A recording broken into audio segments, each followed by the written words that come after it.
네, 오늘 임재어록 6번째 시간 시작하겠습니다. 잠시 입정하겠습니다.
반갑습니다. 오늘 51쪽 6번째 시간인데 8. 임재와 앙산에 대한 그 단락부터 하겠습니다. 제가 요즘 이제 어디 서울이나 대전이나 이렇게 공부 모임 이렇게 올라갈 기회가 있어서 이렇게 가서 멀리서도 이제 법문을 듣고 공부하시는 분들을 이렇게 만나 뵙게 되거든요. 물론 이제 열심히 마음을 다해가지고 공부를 하시는 분도 있는데, 멀리서 아니면 혼자 이렇게 법문을 들으시다 보면은 좀 잘못된 어떤 공부 자세라고 할까요? 그런 걸로 이제 공부하시는 분을 조금 덜어 이제 볼 수가 있어요. 뭐 대부분 그렇지는 않겠지만 어떤 느낌이냐면, 그래서 그런 경우를 보면서 이게 믿음을 갖고 듣는 것 자체 있죠. 그러니까 이거 한번 들어야 되겠다. 무슨 얘기인지는 정확하게 모르지만 한번 들어야겠다. 뭔가 이렇게 마음을 움직이는 얘기를 하는 것 같은데 분명하게 무슨 얘기인지 모르겠다. 근데 자꾸 이제 마음이 끌려가지고 그냥 듣는 거예요. 뭘 이해를 하고 못하고를 떠나가지고 그런 듣는 마음, 비판적인 어떤 생각 없이 듣는 것도 쉽지는 않구나. 그것보다 더 어려운 것은 그냥 그 말을 이해하는, 무슨 말 하는지 그래도 이해하는 것은 더 어렵구나. 그것보다 더 어려운 것은 뭐냐면 그 말이 이해가 아니라 제대로 아는 것은 참 어렵구나. 제대로 알아듣는 것은 참 더 어렵구나. 쉽지가 않구나. 요거는 아마 체험을 해야지 제대로 알아들을 수가 있을 거예요. 근데 그것보다 진짜로 어려운 것은, 그렇게 하게 되면 이제 말도 막 하게 되거든요. 공부에 대해서. 근데 그것보다 더 어려운 것은 자기 존재와 자기 삶이 법으로서 여일해지는 거는 지극히 어렵구나. 이런 거를 느끼게 돼요. 근데 물론 이제 공부를 하다 보면 이제 자기 나름대로의 변화가 있겠지만, 진짜 좀 어떨 때는 안타깝기도 하고 답답하기도 한 것이, 듣기는 듣는데 자기 생각으로 판단하면서 어떤 지식으로서 이해로서 그냥 듣고 말아버리고 그런 경우들을 보게 되면은 참 안타까워요. 그러니까 그러면은 뭐냐면 잘 듣는 것 같고 뭐 받아들이는 것 같은데 결코 잘 듣지도 않고 있고 받아들이지도 못하고 있어요. 왜냐하면은 질문을 하는 것을 보면 알아요. 법문 시간에 들을 때는 그냥 입 다물고 가만히 있으니까 잘 듣는 줄 알거든요. 거부감 없이. 근데 끝나고 이렇게 질의응답이나 질문하는 시간을 보면은 전혀 안 들은 거예요. 전혀 제대로 안 들은 거예요. 그냥 어떤 식으로 들었냐면, 그냥 저 사람이 이런 말을 하더라 이렇게 듣는 거예요. 그러니까 그 이 공부는 그런 식의 어떤 지식 공부가 아니거든요. 그냥 들으면 그 말이 뭘 말하는지를 이렇게 자기 스스로도 되새김질하고 소화하고 거기에 어떻게 보면 통하려는 그런 자세가 아니라 그냥 이렇게 듣고 이렇게 그냥 어떤 지식으로서 저장돼 있는 거죠. 예를 들어 가지고 제가 느낀 게 뭐냐면 모든 것이 제가 많이 하는 게 그러잖아요. 그 예를 들어 가지고 언제 태어났습니까? 그러면은 뭐 몇 년도에 어떻게 태어났습니다. 어디에서 태어났습니다. 그러면 아, 그거 바로 지금 그때 태어난 게 아니라 지금 이 생각에서 태어나는 거잖아요. 이런 얘기면 맞다 그래. 맞다 그래요. 근데 그런 분들이 질문하는 게 뭐냐면 그럼 죽으면 어디로 갑니까? 이렇게 질문하는 거예요. 깨달은 사람은 어디로 갑니까? 윤회합니까? 안 합니까? 그러면은 그것 자체가 지금 아까 마침 전에 그 생각으로 언제 어디서 태어났다고 이 생각을 통해서 태어나는 것이라면 어디로 가는 것, 깨달은 사람이 어디로 간다, 깨달은 사람이라는 것, 윤회한다는 것, 천당을 가든 지옥에 가든 어디로 간다는 것 자체가 당신 생각 아닙니까? 하면은 왜 질문을 회피하냐고 그런 거예요. 답을 안 주냐고. 깨달은 사람이 천당으로 가는지 지옥으로 가는지 왜 회피하냐고. 그래가지고 그걸 깨달았기 때문에 여기 와서 이런 설법을 하는 게 아닙니까? 누가 깨달았다고 얘기하고 있습니까? 어? 누가 깨달았다고 인정하고 있습니까? 저는 깨달았다고 한 적 없습니다. 근데 누가 깨달았다고 하고 있고 누가 깨달은 사람이 윤회를 얘기하고 있습니까? 하면은 도저히 그러면 왜 여기 와서 법문하냐 이렇게 따지는 거예요. 그게 바로 법문을 들어도요. 자기 생각으로 듣는다는 거거든요. 만약에 태어나는 게 한 생각이라면 죽는 것도 한 생각이에요. 응? 태어나는 것도 한 생각이고 죽는 것도 한 생각이고 깨달은 사람이라는 것도 한 생각이고 죽어서 무슨 윤회를 받네 안 받네 하는 것도 한 생각이에요. 어디로 가네 안 가네 설사 뭐 천당을 가든 지옥에 가든 생각일 뿐이에요. 자기한테서 일어난 생각인데 너무 이 분별의 그 업력이 너무 강해가지고 생각에 너무 이게 막 이 생각이 그냥 우리가 살아오면서 필요에 의해서 이게 몸에 걸친 옷일 뿐인데 막 이게 너무 달라붙어가지고 피부처럼 돼버린 자기 몸처럼 돼버린 거예요. 그러니까 그것을 그러니까 그 거짓된 망상을 너무도 철석같이 믿고 있는 거, 그게 녹아내리는 공부지, 뭐 깨달음이라는 게 뭘 어떻게 얻고 자시고 하는 게 아니거든요. 그 망년된 그 생각에서 굴복당한 삶을 살다가, 아, 그게 다 자기한테서 일어난 망상이구나라는 거를 밝게 보는 게, 그게 이 공부죠.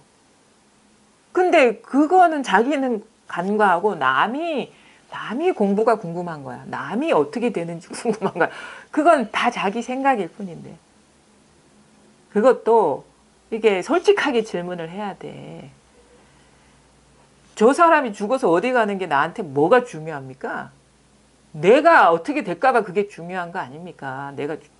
내가 공부를 하면은 죽으면 어디 좋은 데 갈까? 갈 수 있을까? 아니면 어디 뭐 있잖아요. 나쁜 데 갈까봐 걱정이 돼서 물어보는 거 아닙니까? 그러면 저 사람이 어디 좋은 데 간다니까 내가 공부를 해야지? 그 분별심으로 그렇게 공부하는 거 아닙니까? 그러니까 솔직해야지. 난 두렵습니다. 죽으면 어떻게 될지 두렵습니다. 직접적으로 물어야죠. 남을 빗대서 묻지 말고. 자기가 두려운 거예요. 자기 존재가 어떻게 될까봐 두려운 거예요. 그게 제가 항상 공부하는 사람 솔직해야 된다 이 말이거든요.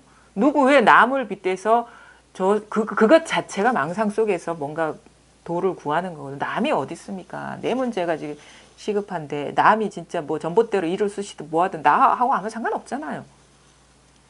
내 생사가 중요한 거고 내 당면된 문제가 중요한 거고 나의 그 삶의 장애가 해결되지 않는 게 중요한 거지. 그러니까 사람들은 공부를 뭐냐면 나를 저버리고 멀리 두고 하는 거예요. 그것 자체가 망상이라는 걸 뭐라고. 왜냐면 우리 한치도 이 도를 벗어난 적이 없거든요. 항상 이것이거든요. 그러니까 이런 거죠. 깨달은 사람이 그 죽으면 어디로 가는지 궁금한데 그 궁금해하는 그 사람이 정체만 밝혀지면 깨달은 사람이 어디 가는지 다 알아요. 왜냐면은 자기 정체도 못 밝히면서 자기 의문에 떨어져 가지고 그거 알아봐야 무슨 소용이 있겠습니까? 그 묻는 사람의 정체가 없다는 거를 보게 되면은 그 질문 자체가 성립이 안 되는데. 자기를 밝히는 공부예요. 공부는 남의 사정, 남의 일 봐주는 게 아니고 남의 운명에 대해서 점치는 게 아니에요.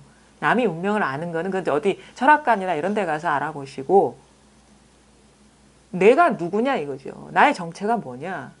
요게 밝혀지면 나의 문제, 나의 장애뿐만 아니라 온 세상의 그 모든 것들의 정체가 밝혀지는 것이고 그렇거든요. 그럼 나를 가만히 그러니까 이 질문하는 놈이 누구냐부터 밝혀야 돼. 그래야지 그 질문이 성립이 되는 거지.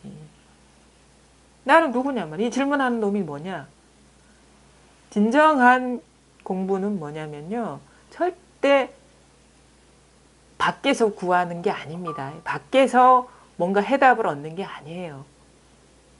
자기 안에 모든 게 다 들어있어요. 자기가 온 세상을 다 이렇게 잡았다 놓았다 들었다 놨다 다 하고 있거든요. 근데 자꾸 밖에 뭐가 있는 그 질문 자체가 밖에 뭐가 있다는 기본적인 전제를 벗어나지 못한 거예요. 그러니까 항상 공부를 할 때 기본적인 남은 놔두고 내 문제 먼저 해결한다. 그러면은 온 세상의 문제가 다 해결이 되니까. 그게 이게 공부를 솔직한 마음으로 해야 된다는 거. 자기한테 돌아와야 돼. 자기가 부처고 자기가 그 근본 열애고 자기 본래 모습이 그건데. 그래서 그런 얘기를 하니까 이제 그러면 석가모니 그러니까 납득이 안 되니까 석가모니는 3000년 전에 80세 나이에 병들어서 죽었잖아요. 그러는 거예요. 그 사람 석가모니 분명히 깨달은 사람인데 3000년 전에 분명히 병들어서 죽었다고 그 기록에 남아있지 않냐고 그러는 거예요. 그럼 이분은 금강경도 제대로 안 읽어본 거예요. 야기새끼나 이임성 구화 시인 행사도 불능견 열애를 색으로 볼라 하는 거거든요. 석가모니의 그 진짜 법은 안 보고 몸만 본 거야. 그건 절대 열애를 볼 수 없다. 모습이나 아니면 음성으로 나를 보려 하거나 구한다면은 절대 나를 볼 수가 없다 했어요. 그 진정한 석가모니는 3000년 전에 병들어 죽은 사람이 아니에요. 마찬가지죠. 그럼 얘기하면 그러면 그 몸을 벗어난 열애가 따로 있나? 또 이런 망상을 하는데 거기서 이 열애는 뭐냐면 우리 각자의 자신이에요. 열애는 우리 각자의 자신. 그러니까 이 진실은 나 자신이라고. 진정한 나 자신인데 우리는 이 몸으로 투사되고 어떤 생각으로 투사되고 여러 가지 그 물질감으로 투사된 이거를 나라고 착각하고 착각. 이게 나가 아니라 착각하고 있다는 거예요. 열애는요. 석가모니가 아닙니다. 이 2500년, 3000년 전에. 여러분 각자의 열애는 그 금강경의 열애는 열애 대신 나라고 대치시켜야 돼. 진짜 나. 우리는 열애가 궁금한 게 아니잖아. 내가 궁금한 거지. 그리고 본래 내가 진실한 법이지. 불능견 열애가 불능견 나를 볼 수가 없다 이거지. 나를 진정으로 볼 수가 없다. 열애라는 거는 나 자신 본래 면목 이것이 우주 전체의 본래 면목이기 때문에 이런 얘기를 해도요. 끝나면요. 또 엉뚱한 질문해요. 사실 그렇기 때문에 맨날 똑같은 얘기 해요. 왜냐하면 이게 한두 번 해서 알아들어질 게 아니라는 걸 잘 알기 때문에 특별한 새로운 얘기를 할 필요가 없어. 요 한마디도 못 알아듣는데 알아들을 때까지 계속 해야지. 계속. 그래서 처음 초심자들은요, 진짜 입 꼭 다물고 계속 들어야 돼요. 그러면은 듣다 보면 자기도 모르게 갇혀있던 그 얼음장과 같은 고정관념이 녹아내리거든요. 아, 내가 처음부터 그러진 않아요. 처음엔 거부감을 느껴요. 무슨 소리 하는 거야. 뭐 정신병자 같은 얘기하고 있다고. 그런다고. 뭐 이게, 아니, 나는 나고 남은 남이고 세계는 세계고 하늘은 하늘이고 땅은 땅인데 이 너무 리얼한 것이 이게 나한테는 분명히 경험되는데 왜 이게 없다 그래. 근데 가만히 우리는 그냥 그동안 살아오면서 학습된 고정관념에 그냥 그것을 의심해 볼 생각도 하지 않고 그냥 맹목적으로 그냥 믿어버리고 진실하다고 그냥 받아들여 버리기 때문에 그런 거거든요. 근데 공부를 하다 보면요, 그게 아니구나라는 게 밝혀져요. 공부를 하다 보면 진실한 목소리에 마음이 녹게 된다고. 우리가 생각하지 않을 때 어떻게 생과 사가 있습니까? 생각하지 않을 때 어떻게 윤회가 있고 깨달은 사람이 있습니까? 생각하지 않을 때 어찌 석가모니가 있습니까? 생각하지 않을 때 무슨 온갖 그 경전이니 뭐니 다 있습니까? 자기 한 생각에 달려있는 거예요. 자기 분별하면 온 세상이 다 있어요. 분별에 빠지면. 분별하지 않으면 있는 것도 아니고 없는 것도 아니고 뭔가 단정할 수가 없는 거예요. 본래. 모든 것은 분별에서 출발해요. 뭔가 있다 하면. 그것도 누가 분별합니까? 자기한테서 일어나는 분별이거든요. 분별에 떨어지니까 온갖 일이 다 있는 거예요. 분별을 믿어버리니까, 생각을 믿어버리니까. 어떤 여러 가지 감각을 믿어버리니까 존재가 되는 거고.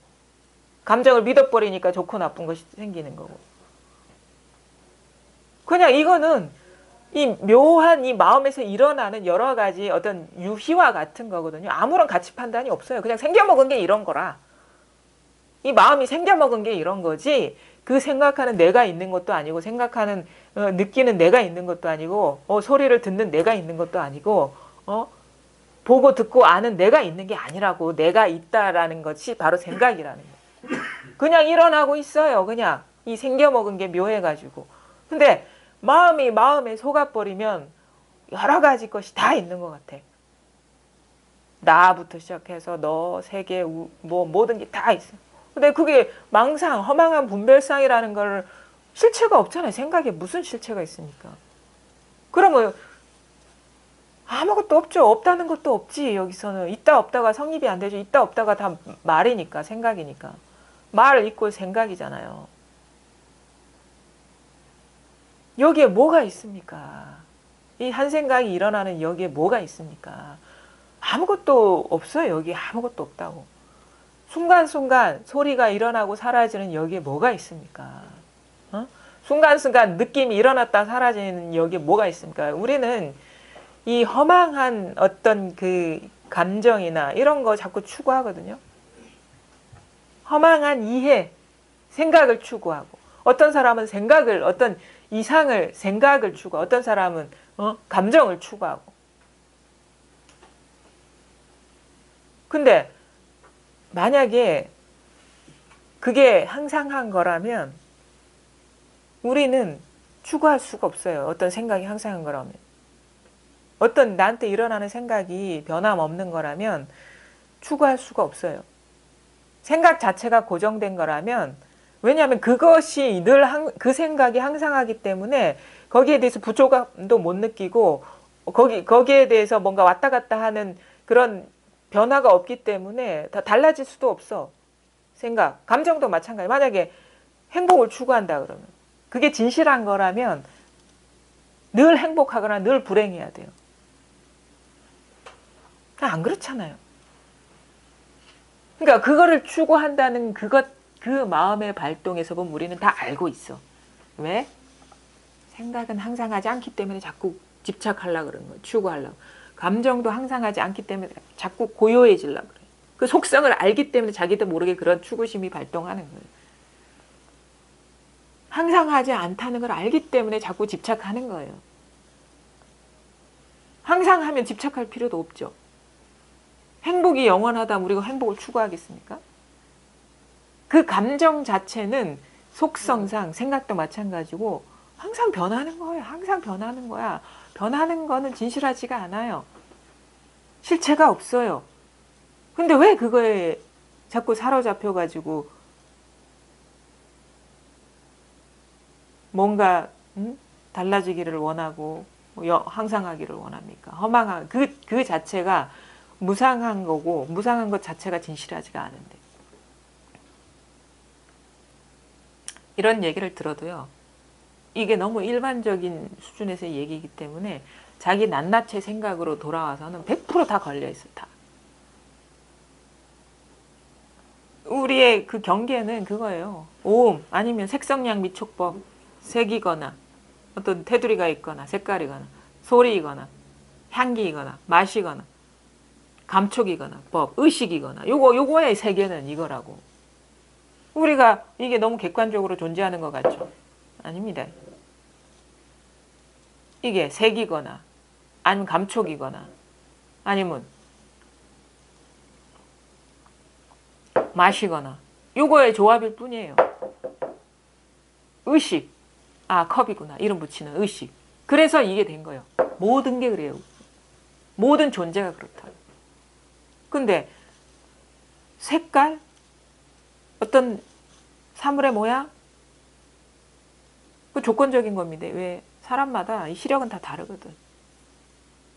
볼 줄 아는 사람이 있고 보지 못하는 사람이 있고 뿐만 아니라 이거 감촉, 감각 못 느끼는 사람 많아요. 아프면 어떤 기능이 떨어지면 그 다음에 컵이라는 거 이런 생각 못하는 애기한테는 컵이 있겠습니까? 그런 분별이 있겠습니까?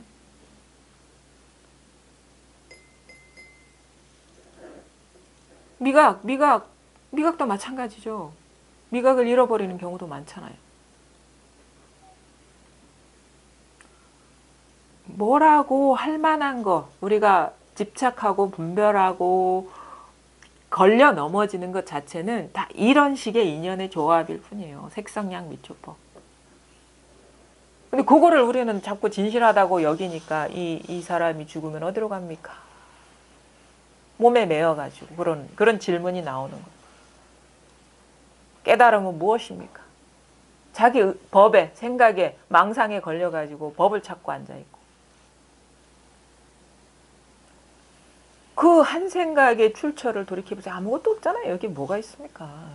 아무것도 없다는 그것조차도 용납이 안 되는데 그러니까 자꾸 뭐냐면은 뭔가 문제가 생기면 그 문제를 해결하기보다는 그게 그 근원으로 돌아가야 돼요. 장애가 있으면 그 장애를 해결하는 게 보통의 어떤 그 세속법이거든요. 근데 그것의 정체를 봐야 돼요. 그 근원으로 돌아와야 된다고. 자기 자리로 돌아와야 된다고. 본래 자리로 돌아와야 된다고. 그걸 없애려고 하지 말고 공부를 이제 잘못하는 사람은 가지를 치는 공부를 해요. 가지치기 공부. 뿌리를 보는 공부가 아니라 그래 내가 저 사람한테 미워하는 것도 이거 일어난 생각이니까 이거 없애야 돼.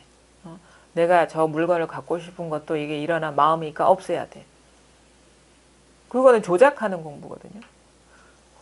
저 사람이 미워. 그럼 어떻게? 그 미워하는 그 마음이 있느냐 없느냐 이런 거 밝아져요. 그 자리로 돌아와야죠. 뭘 갖고 싶어?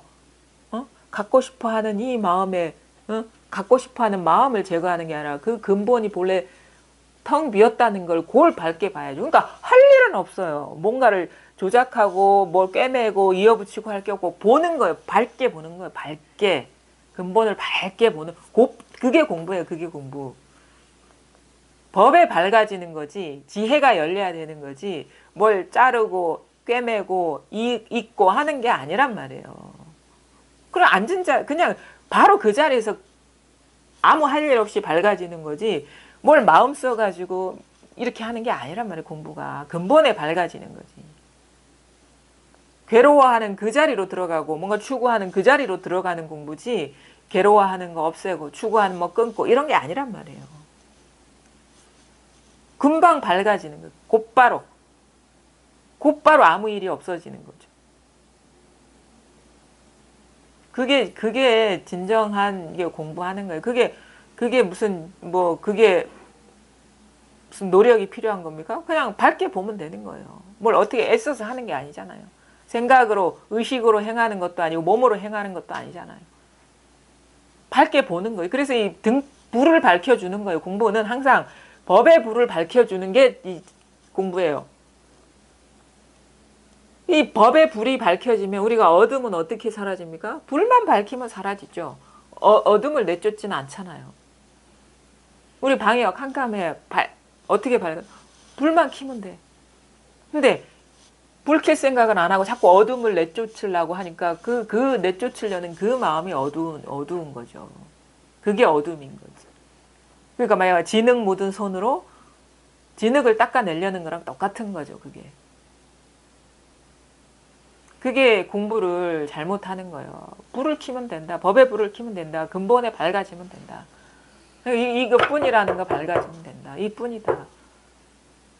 처음에는 쉽지가 않아요. 왜냐하면은 너무 이 그러니까 분별에 익숙해지고 분별에 사로잡히고 분별의 어떤 그 분별하는 데서 얻는 어떤 그 쾌락이 이게 너무 큰 즐거움으로 자기한테 각인돼 있기 때문에 이거 여기에는 뭐 아무 일이 없고 진짜 몸이 건조하죠. 뭐가 있는 게 아니니까 심심하죠.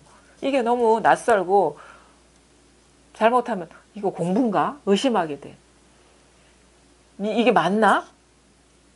왜냐하면 그거는 어떤 기준에서 판단하기 때문이냐면 분별하는 마음의 그 습성의 그 감각의 그 쾌락의 기준으로 법을 판단하니까 이거 아무것도 아닌 것 같고 몸이 건조한 것 같고 작은 것 같고 그래요. 근데 그 대스님도 얘기하잖아요. 낯선 것에 낯익어지고 낯익은 것에 낯설어지는 게 이 공부인데 그거는 시간이 많이 걸리거든요. 여기에 익숙해지고 힘을 얻다 보면은요. 그 이전에 했던 어떤 느꼈던 즐거움이나 쾌락이나 이런 분별에서 오는 그런 그 즐거움들이 좀 뭐랄까 오물 같은 느낌이 들어요. 오물. 느낌이 그렇게 와요. 이게 그런 느낌이 오거든요. 뭔가 이물질 같은 이물감으로 다가오는 거예요. 그게.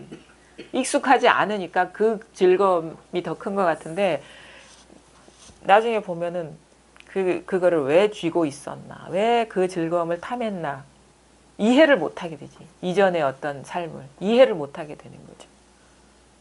그러고 싶은 게 아니라 이해를 못하는 거예요. 왜 그렇게 살았지? 그게 고통인 줄을 왜 몰랐을까? 그런 식으로 이렇게 우리가 그 이전의 삶이 납득이 안 되는 식의 이 변화가 와요. 그리운 게 아니고. 그래서 밝아져야 됩니다. 밝아져야 되고 익숙해져야 됩니다. 이 자리로 돌아와야 돼요. 이 자리로. 이게 정상적인 삶이고 이전의 삶은 착각 속의 삶인 것이고 일탈이에요. 일탈. 정상적이지 못한 거예요. 그거를 우리가 알아요. 본성적으로 알아요. 공부를 하다 보면. 이게 진짜 맞지. 이 삶이 진짜 정상적인 삶이지 하는 게 익숙해지다 보면은 그걸 자기가 다 수긍하게 돼. 우리 모든 사람이 다 이 본성이 다 살아있기 때문에 본능적으로 알거든. 본성적으로 알거든요. 아무것도 할 일 없어. 우리는 할 일이 없어요. 기본적으로. 마음 써서 할 일이 없어요. 마음 써서. 왜냐하면 내가 하는 일이 아니고 그냥 인연이 그렇게 펼쳐지고 있는 거거든요. 여기에서. 근데 한 생각이 일어나서 내가 한다고 자꾸 이름표를 붙이는 거예요. 자기가 하는 게 아닌데 자기는 온갖 생각으로 그냥 자기 걸로만 자꾸 만드는 거야. 사기치고 있는 거지. 생각이. 그런 거에 안 속는 게 이 공부라는 거. 본래 아무 일이 없다. 본래 이 하나의 일뿐이다. 한 생각이 일어나는 이 자리. 온갖 분별, 의식이 다 이렇게 이 생동하는 이거 하나뿐이다. 느낌이 바로 이것이고 생각이 이것이고 온갖 분별이 바로 이것일 뿐이다. 이게 철저하고 철저해져야 돼요. 철저하고 철저해져야 돼. 자꾸 그래 한번 자기를 돌아보세요. 과연 맞나 틀리나 따져봐야지. 그냥 맹목적으로 덮어놓고 믿으라는 얘기가 아니라 자기 증험이 없으면 이 공부는 아무 힘이 없거든요.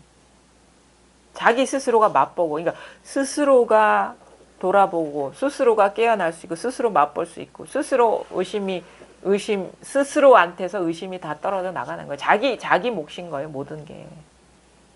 자기 증험인 거고, 자기 증명인 거예요. 제가 그렇게 공부를 해서 진짜 그런가? 진짜 그런가? 맞나? 계속 보다 보니까 진짜 그렇네. 이 결론이 딱 떨어지는 게 진짜 그렇네. 진짜 그렇네. 누가 얘기해서가 아니라 진짜 그렇구나. 그게 의심이 떨어지는 거거든요. 근데 그것이 이제 규명되지 않으면 의심이 남아있는 거예요. 맞나 이게? 여기에 의심하는 게 이겁니다. 의심하는 게 이놈이라. 의심해서 그 의심에 맞는 답을 얻으려 하기 이전에 의심은 그럼 어디서 왔느냐. 자꾸 근본으로 돌이켜야 돼. 의심은 어디서 왔느냐. 이게 단가? 이게 단가. 단가 아닌가 따지기 전에 이게 단가 하는 건 또 어디서 왔느냐. 이게 맞나? 맞나 하는 건 또 어디서 왔느냐. 맞고 틀리고를 따지기 이전에. 한 생각이 일어나면 그거에 따라가지 말고 그거에 당처로 이렇게 밝게 봐야 되는 거예요. 당처를.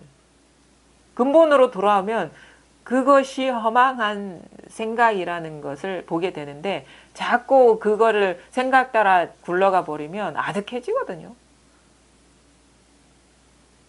근본으로 돌아와야 돼요. 뭐든지 어떤 행위든 간에 말이든 간에 생각이든 간에 느낌이든 간에 여러 가지 그 감각적인 뭐 의식이든 간에 분별이든 다 근본으로 와야 돼. 근본으로 항상 근본으로 와야 돼요. 항상 요것뿐이에요. 요것뿐. 아무것도 없어요. 여기에 요것뿐이라고. 뭐 이런 얘기 방편으로는 이런 얘기 하죠. 뭐 이제 처음부터 뭐 이렇게 우리가 이 공부를 하는 게 법도 없고 나도 없다는 걸 깨닫는 겁니다. 근데 그게 쉽지 않습니다. 나라는 게 그렇게 쉽게 떨어져 나가지 않아요. 그건요. 그런 말도 필요 없어요. 사실은. 아상이라는 것도 망상이잖아요. 나라는 것도 망상이잖아요. 내 공부라는 것도 망상이잖아요. 뭐 아상이 뭐 오래 남는다 하는 것도 망상이잖아요. 뭘 남아. 바로 지금 그 생각일 뿐이지. 아상을 없애야 된다는 것도 생각이잖아요. 그런 게 저런 게 없다고. 이 말이 안 되니까 자꾸 그렇게 얘기를 하는 거지. 아상 조복하는 게 오래 걸립니다라고. 그 금방 밝아지면 돼요. 뭘 조복하고 자시고 어디 있어. 그 아상이 망상인데. 나라는 게 여기서 일어났네 하면 끝나는 건데. 길이 없어요. 시간이 없는 거고 여기는. 금방금방 밝아지면 되는 거예요. 그냥. 그래서 뭐 아상을 없애가는 공부, 시부도 이런 거 다 필요 없어요. 52선 뭐 화엄경의 그거 물론 도움이 될 수도 있지만 깨닫고 보면 다 망상이라. 시부도도 52 그것도 뭐 단계가 있는 게 아니거든. 지금 일어난 생각이잖아요. 일지보살이든 이지보살이든 뭐 부동지든 뭐 묘각이든 등각이든 다 여기서 일어난 거 아닙니까? 어디 절차가 있고 순서가 있고 계단이 있습니까 여기에. 이거뿐이에요. 임재도 이거, 앙산도 이거고. 어찌 이 자기 한 생각을 벗어나서 세계가 창조됩니까? 요 아주 단순한 사실이 철저해지는 겁니다. 뭘 어떤 시간이 걸리고 뭐가 있고 그런 게 아니라 이 단순한 이 사실이 물샐 틈 없이 철저해지는 거예요.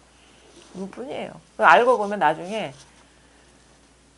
철저하지 못해서 이런저런 길이 있었구나, 시간이 있었구나라는 공부 과정이 있었구나라는 거를 보게 되는 거예요. 그 공부 모든 그 여정이 다 망상이라. 공부의 여정이 망상이라고. 그게 밝혀지지 않으면 그 여전히 어디 경계에 어디 머물러 있는 거예요. 공부에 어떤 여정이 있고 어디 뭐가 있습니까? 시간이 있고 과정이 있습니까? 다 요거잖아요. 그냥. 여기서 일어난 한 생각이거든요. 요거뿐이라고요. 요뿐이라고. 똑똑똑 이거 부시락 이거 뭐 한 생각이 누가 왔나 안 왔나 이 아주 단순한 사실 요거 하나뿐입니다. 이것이 철저해지는 것이 모든 이 경을 바르게 읽는 것이고 어록을 바르게 읽는 것이에요. 딴 여기에 뭔 내용을 배울 내용이 있는 게 아니라 그리고 자기 삶의 장애에서 벗어나는 것이고 해탈하는 것이고 이게 깨닫는 거고 이게 자기 있게 되는 거고 이게 여일해지는 거고 삶과 법이 둘이 아니게 되는 거고 딴 게 있는 게 아니라니까. 딴 게 있는 줄 알았어요, 저도.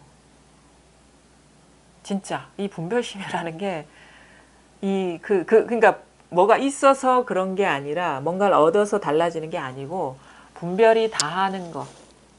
그것이 진짜 깨달음이다. 그러니까 중생의 마음이 다하는 것이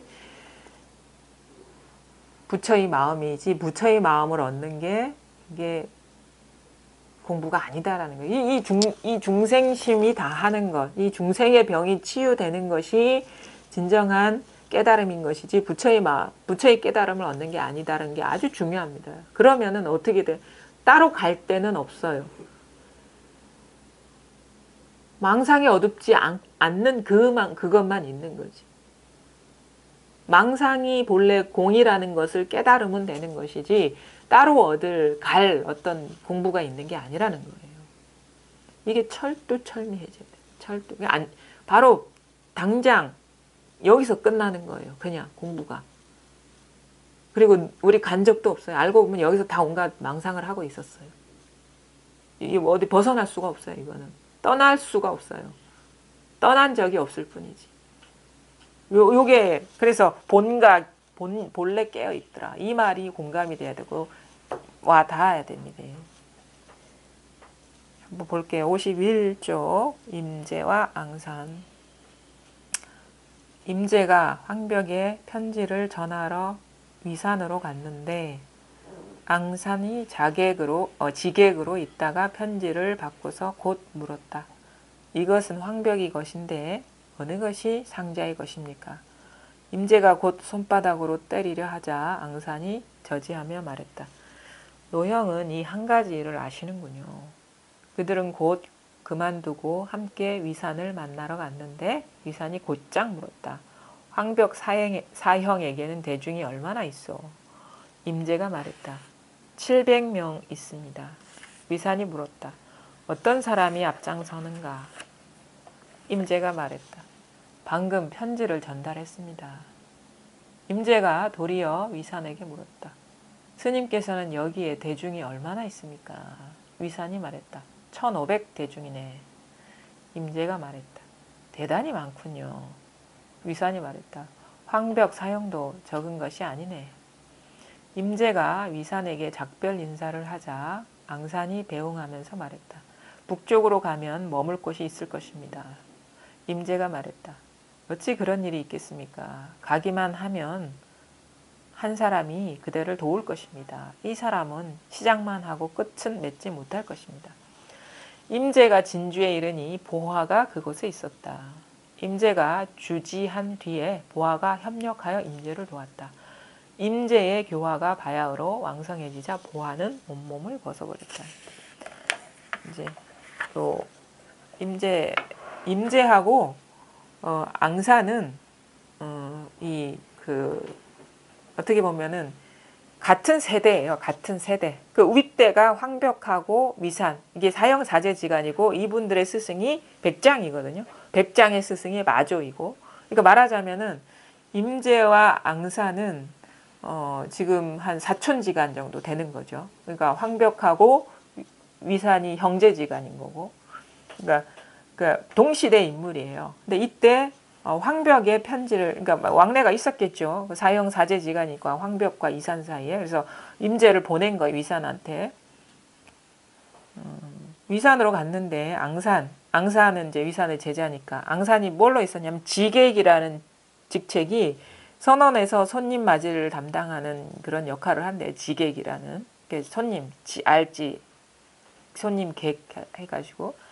손님 맞이하는 일을 담당하고 있기 때문에 먼저 이제 앙산을 만났겠죠. 공부하는 사람이니까 뭐 한번 좀 안목을 시험해 본다고 이제 질문을 하는 거예요.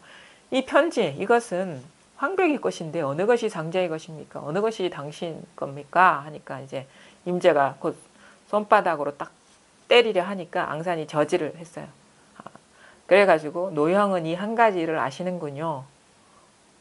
그러니까 그들은 그만두고, 그러니까 서로 이렇게 아는데 뭐 굳이 이거 뭐 얘기할 필요가 뭐가 있습니까? 얘기할 수 있는 것도 아닌데 그냥 서로만 통하면 되는 거지. 그래가지고 이제 그만두고 위산을 만나러 갔는데 위산이 곧장 물었어요. 황벽 사형에게는 대중이 얼마나 있어? 하니까 임제가 700명이 있습니다. 위산이 또 물었어. 그럼 어떤 사람이 앞장서는가? 어떤 사람이 지도하는가? 어떤 사람이 그 700대중을 가르치는가? 황벽이 가르치나 그대가 가르치나 누가 가르치느냐? 그러니까 임제가 뭐라고 얘기합니까? 방금 편지를 전달했습니다. 이렇게. 누가 가르친다는 얘기입니까? 여기 다 앉아 계시네요. 그렇죠? 내가 이거는 어떤 인격체가 아니에요. 인격체라면 어떤 사람이 가르치겠죠. 법이 인격이라면 이 인격을 초월한 거거든요. 넘어선 거거든요. 근데 이거 아닌 게 없는 거예요. 사람이기도 하고 행위이기도 하고 생각이기도 하고 여러 가지 소리이기도 하고 느낌이기도 해요. 방금 편지를 전달했습니다.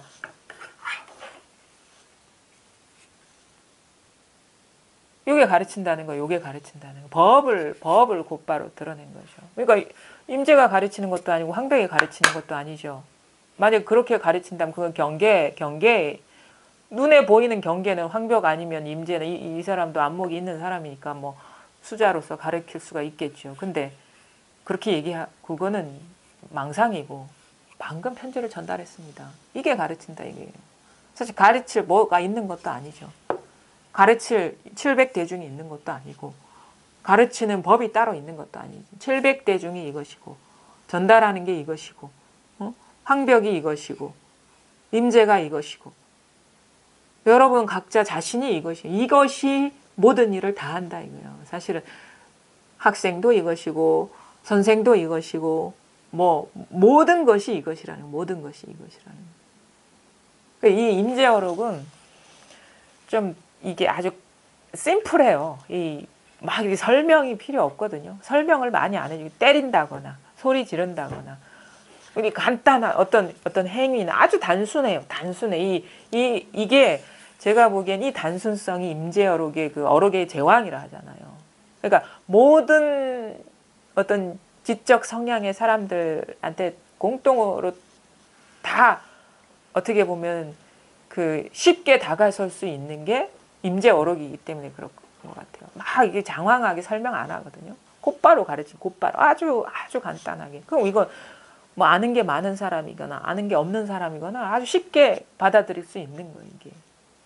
이게 법이다 이거죠. 이게 법이다. 이게 가르치고 이게 전부다 이거죠.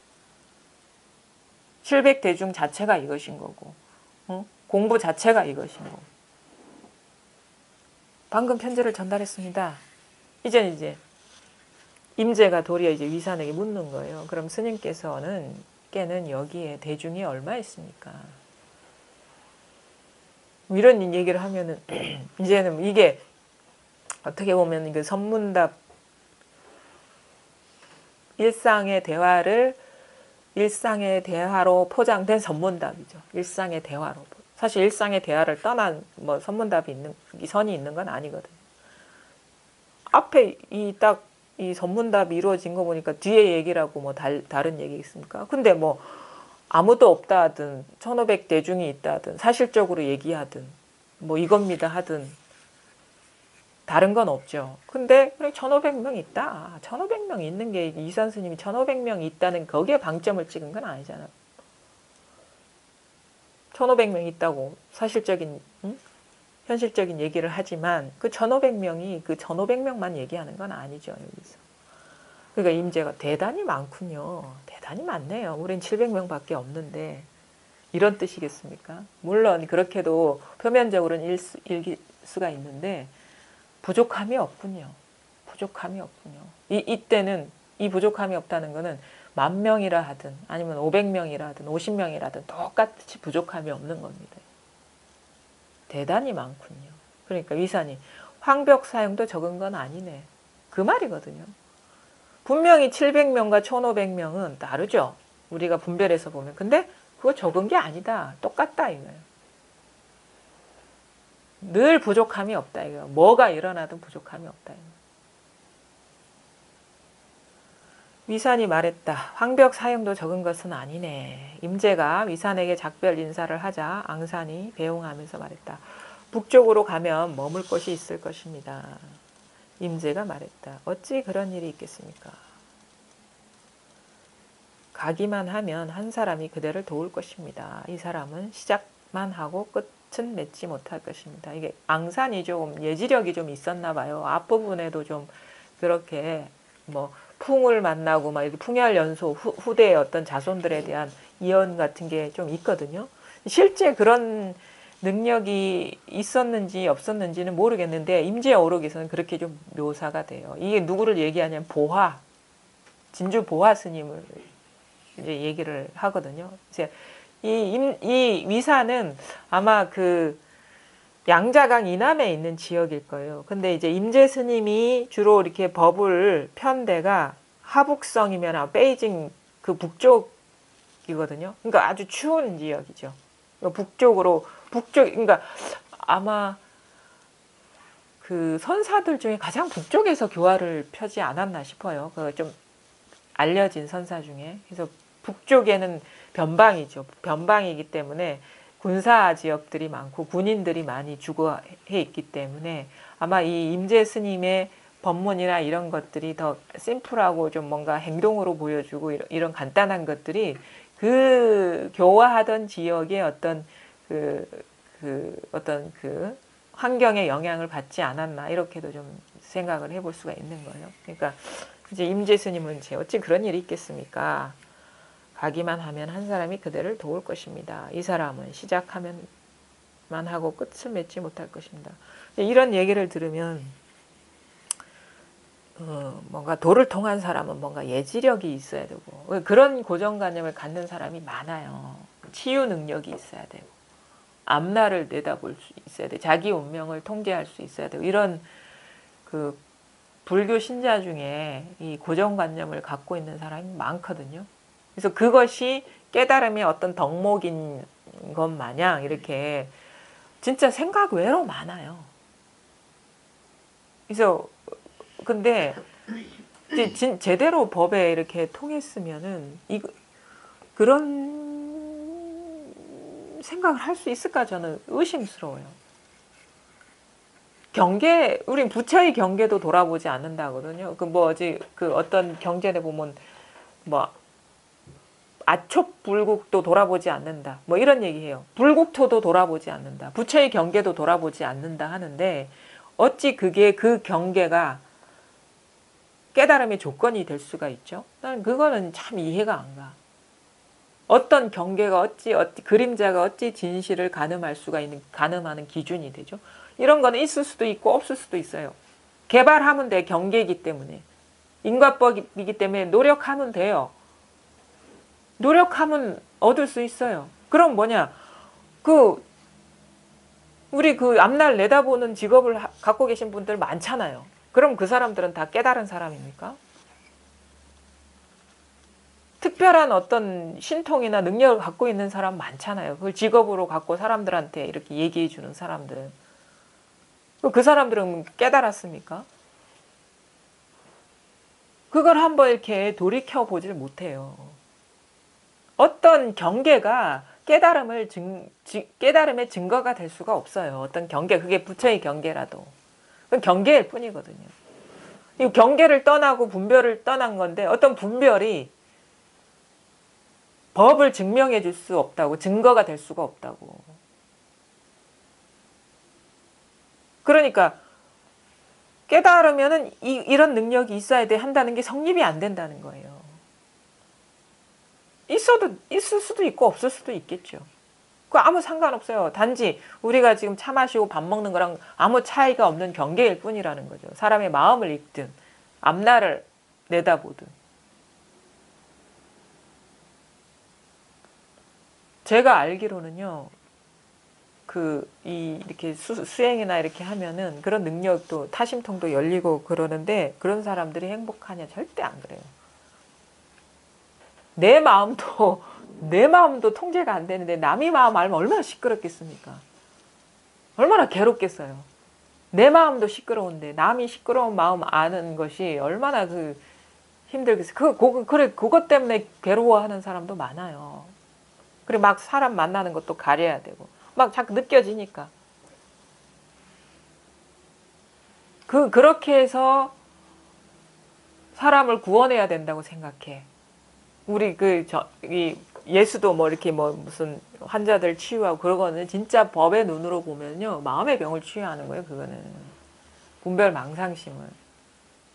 만약에 어떤 사람 치유하는 능력이 있어, 그거는 깨달은 사람이기 때문에 선지자이기 때문에 하는 게 아니에요. 그 사람이 뭔가 나름대로 갖고 있는 능력일 뿐이지 그게 선지자의 기준이 될 수가 없다는 거지. 그런 착각을 하는 경우도 많아요. 사람들이. 어떤 경계가 법을 증명해 주지 않습니다. 깨달음을 증명해 주지 않습니다. 그 모든 경계를 떠난 일이거든요. 그거 다 생각하면 색성양 미촉법에 해당되는 거 아닌가? 남이 마음을 안다. 앞날을 안다. 시공간에 떨어진 거 아닙니까? 어떤 일이 일어날 것이라는 걸 안다. 망상 아닙니까? 그 자기 한 생각 아닙니까? 경계 아닙니까? 이런 것에서 벗어나기도 어려워요, 진짜. 더 지독하게 병 걸린 사람은 그걸 다 석가모니가 겪어온 거를 다 밟아가지고 다 그거를 다 경험해야 된대. 그런 능력도 경험해야 되고 똑같이 석가모니의 삶을 살아야 된다는 거야. 그러면 전생부터 살아야지. 전생담대로. 전생엔 그렇게 살았나? 그건 아니잖아요. 그런 진짜 어떻게 보면 깨달음의 환타지에 빠져 있는 사람이 많아요. 망상. 그거는 진짜 고칠 수도 없어. 너무 스케일이 커가지고. 다 망상심이에요. 자기 한 생각인 줄 모르는 거예요. 그걸 돌이켜보면 되잖아요. 자기가 꿈꾸고 있는 거지. 누가 석가모니가 그렇게 꿈꿨습니까?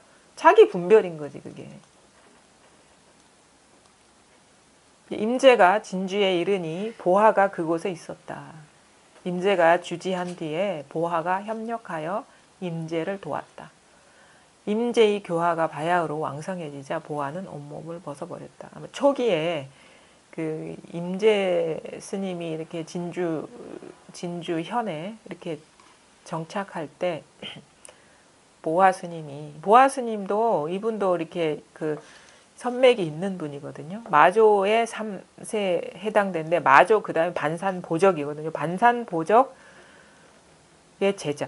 반산보적이 제가 정확하게 모르겠는데 이분이 푸죽간에서 깨달으신 분 같은데 그 고깃집에 가서 어느 고깃집 앞을 지나는데 어떤 그 사람이 그 주인한테 제일 깨끗한 부분을 달라고 그래요. 제일 깨끗한 부분을 달라니까 이제 그 주인이 하는 말이 깨끗하지 않는 데가 어디 있습니까? 이 말을 깨끗하지 않은 고기가 어디 있습니까? 이 말에 깨달으신 분이 아마 반산보적이 아닌가 싶어요. 온 세상이 다 깨끗하다, 청정하다 이 말. 거기 아무 공부하는 사람이니까 그 말에 뭔가 힌트가 돼가지고 자기 공부를 돌이켜보고 뭔가 깨끗한 게 따로 있다고 여겼는데 깨끗하지 않은 게 어디 있습니까? 이 말에. 뭔가 깨끗한 게 있으면 우리가 추구하거든. 그러니까 추구심이 있었던 거라 그 이전까지는. 뭔가 깨끗한 법, 물들지 않는 법, 지금 이게 아닌 뭔가를 추구하고 있었는데 이 말을 듣고 그래, 돌이키게 된 거죠. 뭔가 따로 있다 해도 이거고 추구하는 마음이 이것인 거고 이것을 벗어난 게 어디 있겠냐. 모든 게 다 깨끗한 거다 이거죠. 그래서 그런 걸로 이렇게 기억이 언뜻 나서 이렇게 얘기를 하는데 요 반산보적의 제자가 진주 보화 스님이래요. 이분도 되게 기행이 참 대단하죠. 기이한 행적으로 유명한 사람이죠. 뒤에 계속 나와요. 임재 보화 여기는. 그다음에 이제 55쪽 이제 백장의 선판인데 이제 그 임재 스님이 백장 저 황벽에게 하직 인사를 하고 이제 독립하려고 떠나려고 하는 부분입니다. 이전까지 이제 아마 여기까지가 행적일 거예요. 그 다음부터는 상당보고. 임재가 황벽에게 작별 인사를 하니 황벽이 물었다. 어디로 가느냐? 하남이 아니면 하북이겠지요. 황벽이 바로 몽둥이로 때리자 임재가 가로막고서 손바닥으로 황벽을 한번 쳤다. 황벽은 크게 웃고는 시자를 불러서 백장선사의 선판과 괴안을 가지고 오라고 하였다. 임재가 말했다. 시자야, 불도 가지고 오너라. 황벽이 말했다. 비록 그렇긴 하지만 너는 그냥 가지고 가거라. 이후에는 천하 사람들의 입을 다물게 만들 것이다. 뒷날 위산이 이 이야기를 하고서 앙산에게 물었다. 임재 스님이 저 황벽 스님을 저버린 것이 아니냐? 앙산이 말했다. 그렇지 않습니다. 위산이 말했다. 너는 어떻게 생각하느냐? 앙산이 말했다. 은혜를 알아야 비로소 은혜를 갚을 줄 압니다. 위산이 물었다. 옛날 사람에게도 비슷한 일이 있었느냐? 앙산이 말했다. 있었습니다. 그러나 연대가 너무 오래되어서 스님께 말씀드리고 싶지 않습니다. 위산이 말했다. 비록 그렇지만 내가 전혀 알지 못하니 너는 말해보거라. 앙산이 말했다. 예컨대 능엄의 법회에서 아난이 부처님을 찬탄하여 말하기를 이 깊은 마음을 가지고 무수한 세계를 받더니 이것이 곧 부처님의 은혜에 보답한다는 것입니다. 라고 하였으니 이 어찌 은혜에 보답한 일이 아니겠습니까? 위산이 말했다. 그렇다. 견해가 스승과 같으면 스승의 덕을 반감하니 견해가 스승보다 뛰어나야 바야흐로 스승의 가르침을 전해줄 만하다. 요거는 이제 위산하고 앙산에 대화가 더 길게 나왔네요. 선판이라는 것은 그 좌선할 때 제가 그 듣기로는 어떤 데서는 그냥 그 좌선하다가 힘들면 팔을 이렇게 괴고 쉬는 데라고 나와 있고 어떤 데서는 이제 좌선할 때 등이 이렇게 구부러지니까 이렇게 받쳐가지고 이렇게 곧게 만드는 그런 판이라고 이렇게 나와 있거든요. 근데 그 아마 좌선할 때 그 선방에서 쓰는 도구인 것 같아요. 근데 여기서 말하는 이제 선판이라는 것은 이게 백장은 이제 황벽이 스승이니까 황벽이 이걸 갖고 있는 이유는 백장이 이제 물려준 거겠죠. 어떻게 보면 인가의 증표로서 인가증과 같은 그런 역할을 하죠. 이제 여기서 어디로 가느냐 하니까 이제 하남이 아니면 하북이겠지요. 이렇게 얘기를 하니까 좀 어디든 발길 닿는 대로 간다 하니까 이제 황벽이 바로 또 몽둥이를 때리는 거예요. 어디 간다고 그러냐 이거지. 어디 가냐고. 법을 묻는 거니까. 이제 항상 진짜 황벽은 임재한테 되게 철저했던 것 같아요. 되게 쓸만한 제목이다라는 생각을 해서 그런지 여기 나와 있는 황벽은 항상 그 임재가 딴 생각을 하지 않나 이 점검해보는 그런 부분들이 상당히 많이 나오거든요. 몽둥이로 바로 때렸죠. 뭐 어디 하남 하북을 얘기하냐고 어디 갈 데가 어디 있다고. 그러니까 이제 임재가 뭐 몰라서 이런 얘기를 한 건 아니니까 가로막으면서 손바닥으로 황벽을 한번 쳤다. 이제 뭐 다른 걸 얘기하는 게 아니다라고 얘기를 하는 거죠. 법은 항상 뭐 오고 가고 하는 게 아니니까. 이제 황벽은 또 크게 웃고는 시자를 불러서 백장선사의 선판과 괴안이라는 책상을 가지고 오라고. 아마 책상이 그렇게 크지는 않을 거예요. 이렇게 사람이 들고 갈 정도는 아닐 거고 아주 옛날에는 뭐 작은 그런 거겠죠. 가지고 오라고 하였다. 임재가 말했다. 시제야 불도 가지고 오너라. 왜 불 가지고 오라 했으니까. 이게 다 나무로 된 거거든요. 선판이나 이게 책상이. 태워버리겠다 이건 거예요. 그러니까 황벽이 비록 그렇긴 하지만 너는 그냥 가지고 가거라. 이후에는 천하 사람들의 입을 다물게 만들 것이다. 그러니까 그런 거 있죠. 이런 게 이제 방편으로서 필요하다 이거죠. 왜냐하면은 이게 일종의 권위거든요. 사람들은 권위에 약해요. 아, 이 임재 스님이 대대로 백장 스님, 그 다음에 황벽 스님의 대를 이은 인정받는 선지식이다라는 그런 어떤 징표가 되기 때문에 왜 육조 스님도 육조 스님 때까지 의발을 전해 받았잖아요. 달마 대사에. 그거랑 같은 거예요. 선판이나 괴한이라는 것은. 그러니까 이제 육조 스님도 자기 대까지만 그 필요에 의해서 그때는 이제 조사선이 진짜 힘을 못 쓸 때이기 때문에 그 달마 스님이 어떻게 보면 법맥이 이어진다는 것이 사람들한테는 그러니까 중요한 거죠. 그런 것이기 때문에 갖고 있었지만 육조 이후에는 이제 조사선이 거의 대중화가 되다시피 하기 때문에 중요하지 않게 된다. 오히려 이것이 싸움의 빌미가 된다 해서 없애버렸거든요. 그 마찬가지로 이것도 없애버리려고 그러는 거예요, 이게. 왜냐하면은 법이라는 것은 법을 증명해 줄 수가 없어, 이 경계가. 선판이나 괴한이. 그리고 전해받을 수 있는 것도 아니고. 말하자면 진짜 믿음 없는 사람들을 위해서 방편으로 쓰일 도구인 거지. 근데 사람들이 이게 쉽게 안 믿거든요.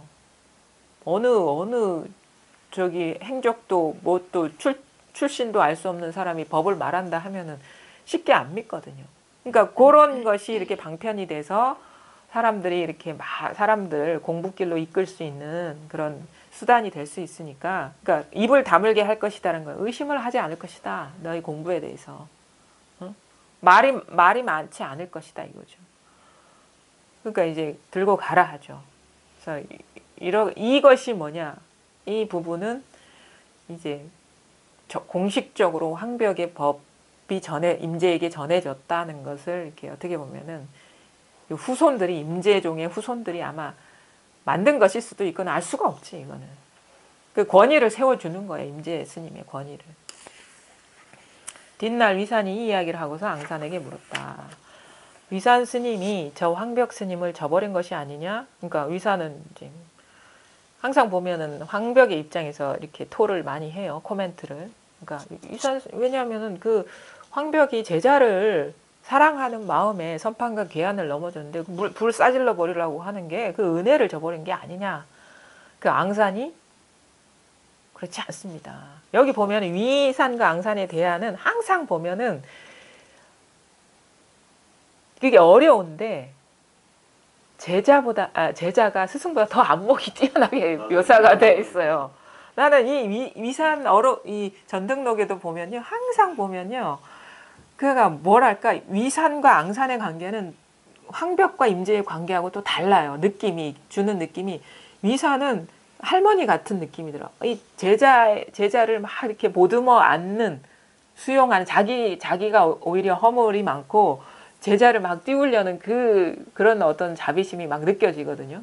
이게 이쪽 풍토가 이 임재종, 황벽하고 임재 사이의 그 풍토하고 많이 달라요. 임재종은 어떤 것도 용납을 안 하는 그런 쪽인데 여기는 막 앙산을 보듬어주는 그런 식의 대화들이 많아요.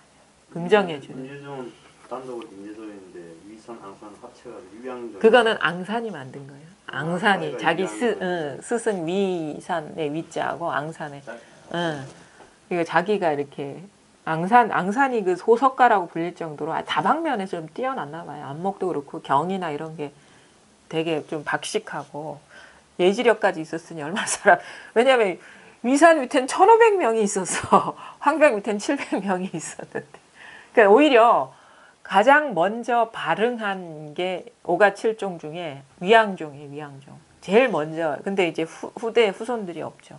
임재종은 당시에는 되게 좀 미약하고 작았는데 송나라 때 뭐 원호, 대해 이렇게 기라성 같은 이 양기, 뭐 황룡해남 요 대 넘어오면서 했어요. 지금 임재 밑으로요 한 4-5대가 겨우겨우 이을락말락 한 사람 밑으로 이어져요. 한 사람. 송나라 때까지 한 사람씩 전해지거든요. 근데 송나라 때 가서 확 이 집안이 커지죠. 그때 송나라 때는 임재종하고 조동종이 이제 쌍벽을 이루는 거죠. 그 나머지 종파들은 이제 힘을 잃어버리고. 그러니까 앙산이 말은 그렇지 않습니다. 위산이 말했다. 너는 어떻게 생각하느냐? 앙산이 말했다. 은혜를 알아야 비로소 은혜를 갚을 줄 압니다. 은혜를 알아. 여러분도 이 진짜 공부하는 사람이 은혜를 알아야 돼. 이 말이 무슨 말인지 알아요? 우리 보통에서 하는 그 말하고 틀린 거예요. 은혜가 뭔지를 알아야 되는 거예요. 은혜가 뭔지를 알아야 돼. 법을 알아야 된다고. 진정한 은혜가 뭔지를 알아야지 은혜를 갚을 수 있는 거예요. 진정한 법을 알아야지 그게 이 선 집안에서는 이 공부하는 집안에서는 그게 진정한 은혜인 거예요. 그래서 말하자면은 선판이나 괴한 불사질 그거는 법이 아니니까.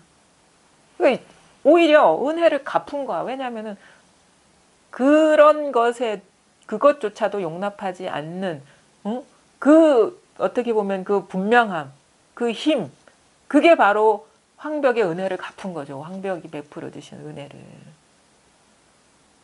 어떤 것에도 의지하지 않는 거, 그게 스승이 됐든 뭐 증거가 됐든 그 자기 법이 분명한 게 은혜를 아는 거예요. 그거 은혜를 알아야 은혜를 갚지. 이것이 여러분 각자 부족함 없이 갖추고 있는 이것이 다라는 걸 아는 게 그게 은혜를 갚는 거예요.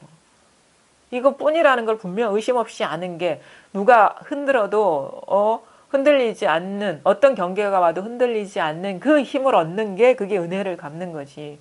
그 진정하게 은혜를 갚은 것이다. 그 위산이 옛날 사람에게도 비슷한 일이 있었느냐? 앙산이 물었다. 있었습니다. 그러나 연대가 너무 오래되어서 스님께 말씀드리고 싶지 않습니다. 이거는 앞부분에서도 나왔던 대목인 것 같은데 좀 의심스러워요. 똑같은 멘트들이 막 나오는 거 보니까 아마 후대에 이게 편집된 것일 수도 있어. 위산이 말했다. 비록 그렇지만 내가 전혀 알지 못하니 너는 말해보거라. 앙산이 말했다. 예컨대 능엄이 법회에서 아난이 부처님을 찬탄하기를 이게 능엄경에 나오는 대목인 것 같아요. 거기에서 이제 아난하고 아난이 부처님을 찬탄해 말하기를 이 깊은 마음을 가지고 무소한 세계를 받더니 이것이 곧 부처님의 은혜에 보답하는 것이 이거다 이거지. 이 깊은 마음, 이 마음, 이것이 무수한 세계를 받들어 모든 세계를 받들죠. 모든 세계를 다 드러내죠. 이것이 곧 부처님의 은혜에 이것이 이 법이 부처님의 은혜이고 은혜에 보답하는 일이다. 이것뿐인 것이. 이게 다인 것이. 라고 하셨으니 어찌 은혜에 보답한 일이 아니겠습니까? 그러니까 여기서는요. 절대 나머지를 용납하지 않아요. 이 공부에, 성공부에. 이 깨달음에서는. 둘이 없기 때문에. 모든 것이 이 하나이기 때문에 어떤 다른 것을 얘기하지 않는다면 이게 철저해지는 게 은혜이고 말하자면 이게 좋은 일이고 이게 선이에요. 선어록에서의 좋은 일은 이거예요. 법. 이것뿐이고 선어록에서의 선은 이거예요. 착한 일은 이거예요. 그 다음에 선어록에서의 은혜는 바로 이거예요. 선어록에서 긍정적으로 표현하는 그 모든 말은 바로 이거예요. 이거예요. 도가 이건 거고 사도는 뭐야? 이게 받지 않은 것. 그게 사도를 행하는 것. 도 밖의 일인 것. 그렇죠? 요거 하나뿐이에요. 이 얘기를 아주 다양한 버전으로 이렇게 대화에서도 다른 말로 뭐 대중이 몇 명이 되느냐. 사실 대중이 궁금하겠습니까? 진짜 이 학인의 안목이 궁금한 거예요. 묻는 사람의 안목이 궁금한 거예요. 그거를 진짜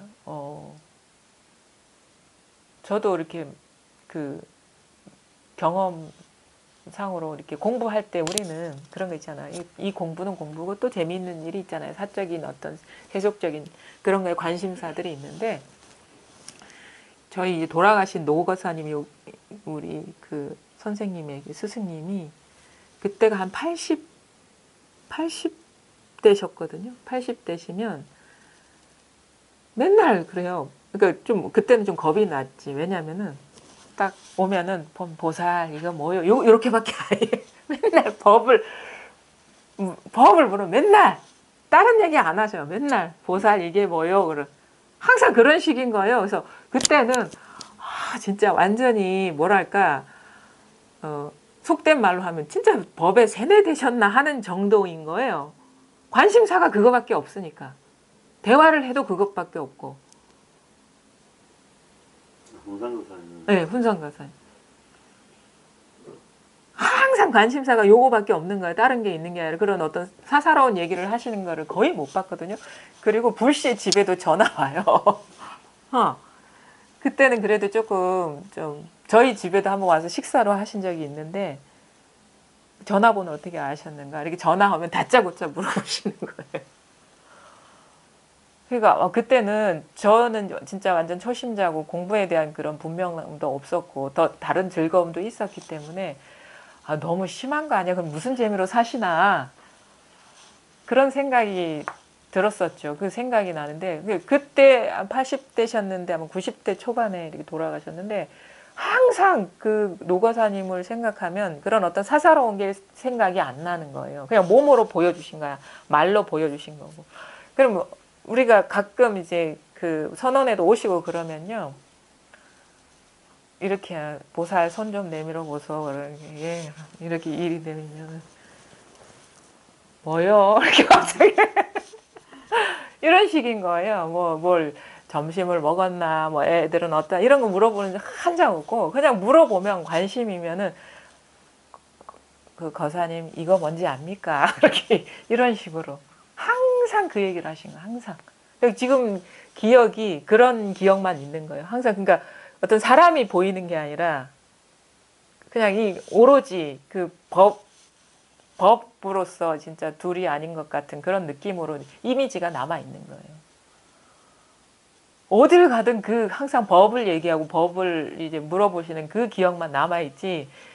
다른 어떤 제가 물론 이제 뭐 항상 가까이서 뵙지 않아서 그런 느낌일 수 있는데, 근데 이제 제 기억으로는 이제 가끔 뵈면은 항상 그 말씀만 하시는 법 얘기만 하지 딴 얘기를 하신 적을 본 적이 없어 한 번도.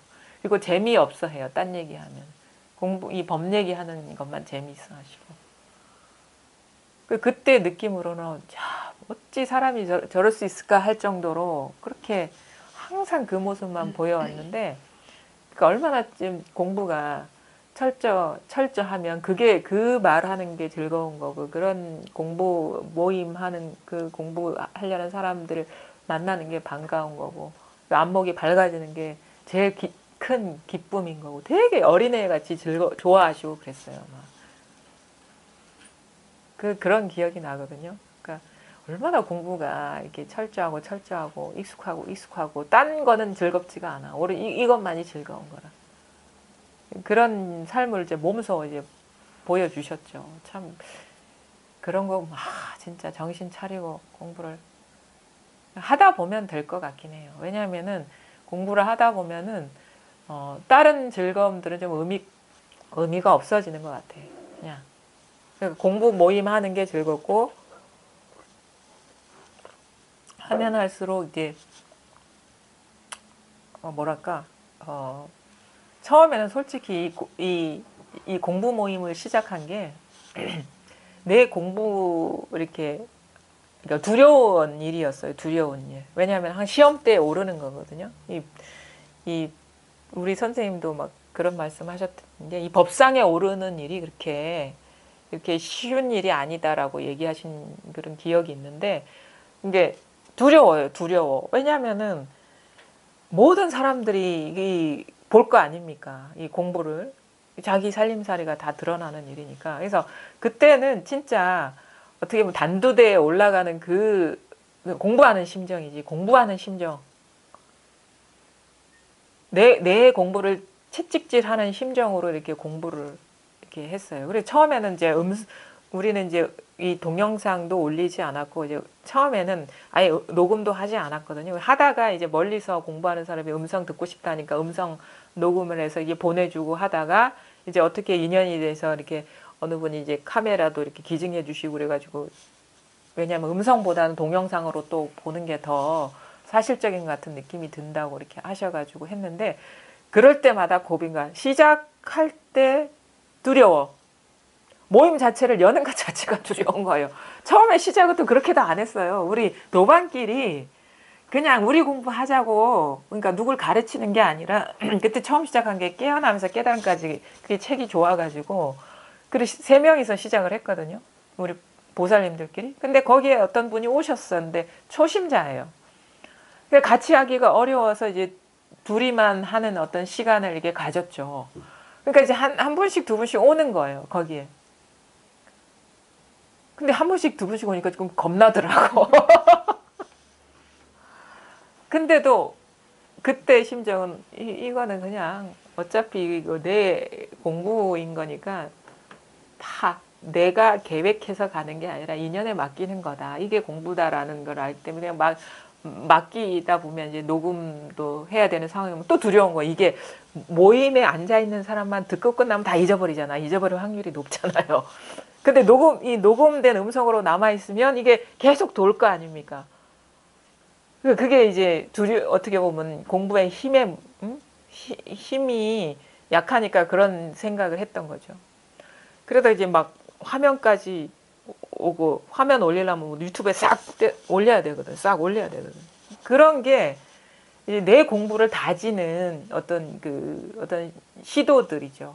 그러니까 그 인연을 마다하지 않고 그냥 가보자. 어차피 내 공부하는 거니까.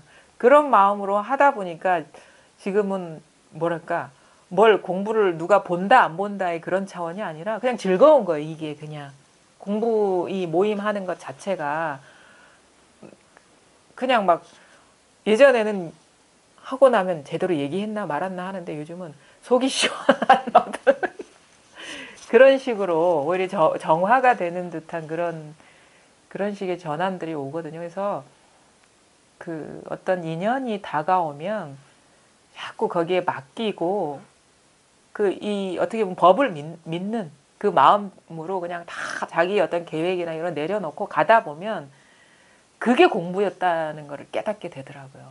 내가 여기까지만 되고 여기는 안 돼. 이게 아니라 인연이 요구하면 거기에 응답하는 그 길이 바로 공부였구나라는 거를 깨닫게 되는 거. 내 판단이나 내 기준은 다 내려놓고 인연이 그러니까 모르면 얘기해주고 떠나면 놔두고 이런 식의 어떻게 보면은 취사 선택하지 않고 그냥 인연에 맡기는 이게 공부였구나라는 거를 이게 깨닫게 되거든요.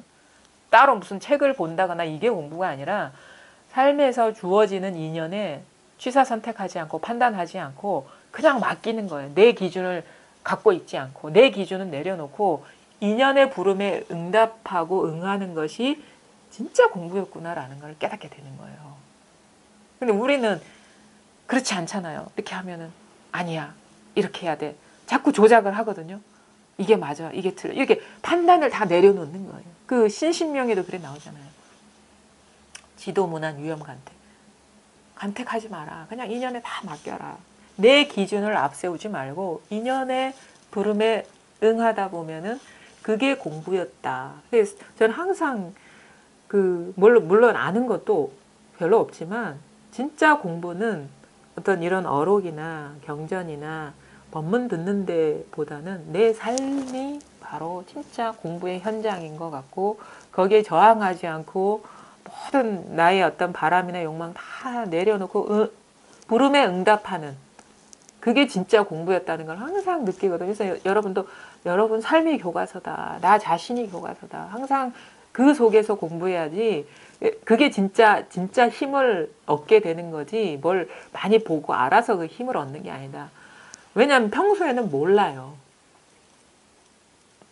많이 보고 많이 듣고 그러면 아는 것 많아서 막 그럴듯하게 얘기하면 오히려 더 많이 아는 것 같아. 근데 힘든 경계를 만나보면 이게 이 아는 공부는 아무 힘이 없구나라는 걸 알게 되는 거예요. 진짜 삶에서 장애를 만날 때마다 자기를 내려놓고 그 인연에 그냥 다 순응하고 응하다 보면 그게 진짜 힘이었구나라는 걸 깨닫게 되거든요. 그게 공부예요. 왜냐하면 어떤 일이 벌어져도 삶 속에서 벌어지거든요. 우리의 늘 겪고 있는 인연 속에서 온갖 경계들, 위험한 경계들, 흔들리는 경계들이 오지 책 속에서 오진 않는다고. 그러니까 아예 본격적으로 우회하지 않고 본격적으로 들어가는 거예요. 어차피 우리 삶에서 해탈하는 게 이 공부인데 삶을 벗어난 공부가 아니라 삶에서 들어가서 공부를 하라는 거죠. 그게 진정한 힘을 얻는 공부. 그게 능력, 힘을 얻는 거예요. 온갖 일이 다 일어나잖아요. 예측할 수 없어요. 이 책은 그래도 목차가 있고 순서가 있기 때문에 어떤 내용이 나올지 알아. 근데 이 삶은 예고가 없이 와요. 그럴 때마다 진짜 어떨 땐 놀라기도 하고 후퇴하고 싶기도 하고 외면하고 싶기도 하고 그다음에 돌아가고 싶기도 하고 이런 마음이 막 왜냐면 예상이 안 되는 일들이 일어나기 때문에 그래도 버티는 거예요. 거기서 그냥 내려놓고 그냥 보내버리고 그냥 응하다 보면 이제는 그 극복된 인연들이 그 경계들이 큰 힘이 큰 위력이 되지가 않는 거예요. 넘어섰기 때문에 똑같은 경계에 그렇게 막 휘둘리거나 그러지 않게 되는 거거든요. 그런 공부를 하시라. 이런 거는 이제 이런 기회는 우리가 공부의 끈을 놓지 않게 하는 어떤 계기가 되는 거고 진짜 공부는 삶의 현장에 있다는 거죠. 그래서 그 공부를 하시기를 간곡히 부탁드리고 저는 또 그런 공부를 하고 있다는 거. 그리고 어쨌든 간에 이제 그 법에 밝아야 돼요. 뭔 일이 일어나도 생각에 그게 다 이 삶이라는 것도 그게 생각 아니면 느낌 아니면 여러 가지 감각 의식들 아닙니까? 뭐가 실제 하는 게 아니거든요. 이 삶이 그렇잖아요. 여기에서 항상 밝아라. 근본 자리에 밝아라. 그것이 진정으로 우리가 공부를 해나가는 거고 법에 밝아지게 되면 뭐 취사 간택 안 하게 되죠. 똑같은 일인데 뭘 취하고 뭘 버리겠습니까? 단지 2년에 지금 꼭 필요한 일들이기 때문에 일어나는 것이고 그거에 그냥 아무런 취사 간택 없이 그냥 하다 보면은 그럼 저절로 더 힘을 얻는 거고 밝아지는 거예요. 항상 자기 발밑을 보시라. 자기 삶을 보시라. 자기 존재를 보시라. 딴 데 쳐다보지 마시고. 그게 진정한 공부입니다. 진정한 공부. 그게 진짜 공부하는 맛이 나요. 책 보는 거는 뭐 물론 가끔 즐거움일 수도 있지만 그거는 진짜 공부의 어떤 그 리얼함이나 어떤 힘이나 생동력이나 이런 거는 좀 약하죠. 말은 우리가 들으면 많이 말하게 되잖아요. 보면. 근데 진짜 그 말대로 살아가고 있느냐는 또 다른 문제로. 오늘 뭐 오래간만에 오신 분도 계신데 뭐 어떻게 뭐 무슨 질문하실 거나 있습니까? 아직까지는. 어떠세요? 공부가? 특별한 그거는 없는 것 같아요. 그냥. 예. 근데 자꾸 이게 그거 뭐고 이거 체험에 대한 그런 정말 집착이 예. 못 놓았는 것 같아요. 그러니까 체험을 안 하신 것 같아요. 예, 체험에 대한 그냥은 예, 편안하고 뭐 특별히 뭐 그 하는 건 없는데 그래도 이게 뭔가는 이렇게 오는 깨닫한 느낌 그런 거를 그런 갈망을 아직까지 못 놓았던 것 같아요. 그러면은 이제 법문 이제 좀 들으실 거잖아요. 그러니까 우리가 이렇게 이겁니다. 이렇게 얘기를 할 때 이게 뭘 말하는지를 모르겠습니까? 그거는 이제 알겠는데 예. 그거 그러니까 아는 것을 예. 제가 알겠습니까 할 때 아는 것은 이해가 아니고 실감을 하시냐 이거거든요. 그 실감이 예. 뭐 그거 확실하지 않는 거. 아, 실감이 안 오신다고요? 예, 예. 그러면 이제 아직 문안으로 들어간 건 아니고 실감이 나네요. 제가 이거 알겠습니까 할 때는 실감이 납니까? 이 자리가 실감이 납니까? 이걸 묻는 거거든요. 이게 이제 이 자리입니다 할 때 이게 머리로 들리는 게 아니라 이해가 되는 게 아니라 곧바로 아무런 생각이나 헤아림 없이 공명이 돼야 되거든요. 이게 우리가 얘기하는 이제 체험이라는 느낌이라는 거고, 그러니까 뭘 느낌은 뭐 가슴이 열려야 돼요. 하여튼간 뭔가 열려야 돼. 문 밖에서 이렇게 두드리는 소리가 아니라 이게 자기 그 본 마음을 막 두드려 패는 소리거든. 이게 곧바로 자극하는 그런 거거든요. 요게 확 찌릿찌릿하게 뭔가 찌릿찌릿하면 또 무슨 찌릿찌릿한 게 막 연상하고 그러는데 그게 아니라 그 말은 뭐냐면 그 이제 실감이 와야 된다는. 실감이 예. 부족한 것 같아요. 부족이 아니라 없나? 오느냐 안 오느냐요. 그런 거예요. 그거는 이제 부족한 게 아니라 안 오는 거죠. 그러니까 그게 이제 와닿아야 된다. 이게 어떤 소리도 아니거든요. 이겁니다 할 때. 소리는 아니에요. 그리고 여기에 있는 것도 아니에요. 그 제가 우리 이제 강아지가 반지가 나고 있는데 예. 이제 이 반지야 하면 딱 쳐다보잖아요. 예. 이제 가가 딱 쳐다보는 그게 눈 맞추는 거기에 예. 이게 있다는 걸. 예. 그리고 거기에 있는 건 아니에요. 예. 반지한테 있는 건 예. 아니에요. 같이 있는 거. 같이 있다고도 할 수가 없고 오히려 자기한테 있다고 하는 게 더 맞아요. 내가 예. 그러니까 그러니까 반지야 부르면 반지가 이렇게 돌아보잖아요. 눈 뜨고 초롱초롱하게. 근데 우리는 거기에 뭐가 있나 하는 아니면 그거와 이것 사이에 있나 하는데 이것 자체가 경계거든요. 이건 내가 아니고 이것도 나가 아니거든요. 이 육체도. 진짜 근데 그 순간 있는 거죠. 그러니까 반지한테도 있는 게 아니고 그 순간 부르면 돌아보죠. 반지가. 그 순간 반지한테도 있는 게 아니고 부르는 이 나라는 어떤 이 반지와 구별되는 나한테 있는 것도 아니에요.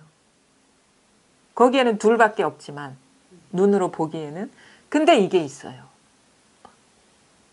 그 순간에 있단 말이에요. 반지 한번 불러보세요. 자주.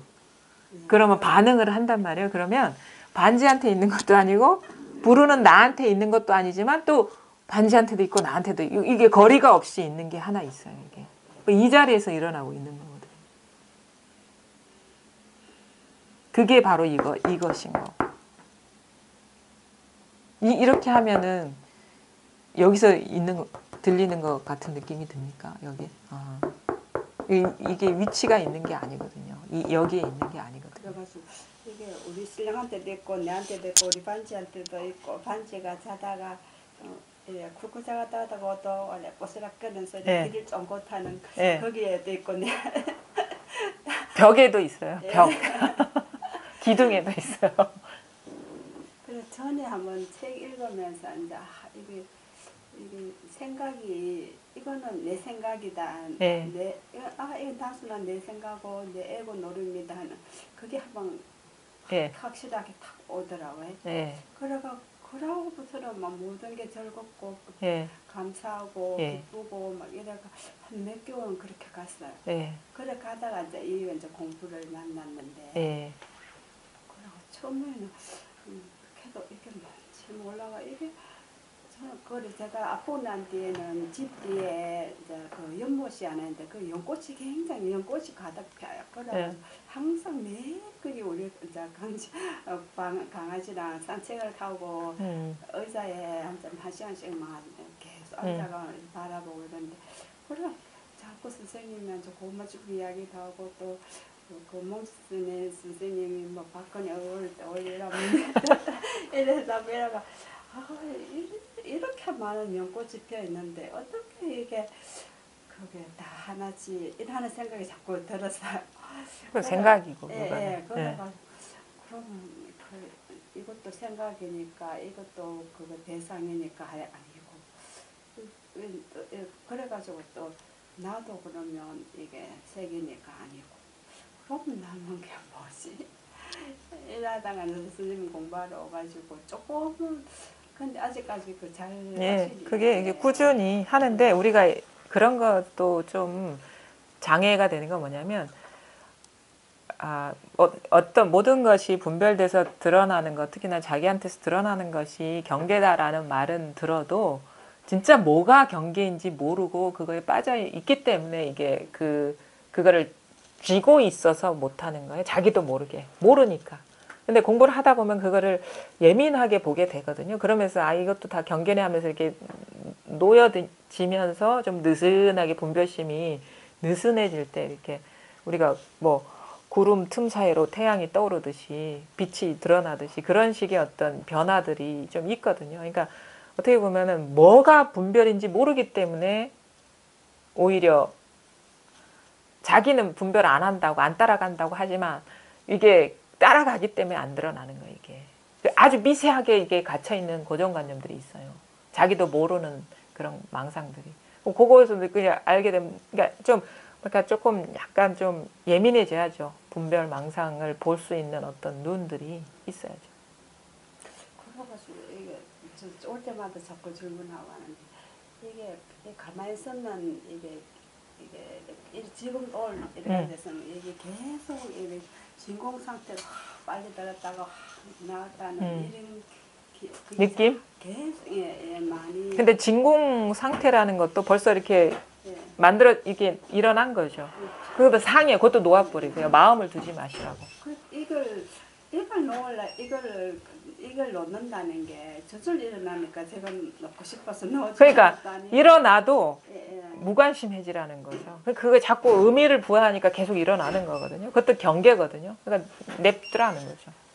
그러면 저절로 안 일어나요. 자꾸 마음이 거기 있기 때문에 일어나는 거거든요. 그러니까 그런 것도 스쳐 지나가는 인연이라고 보셔야죠.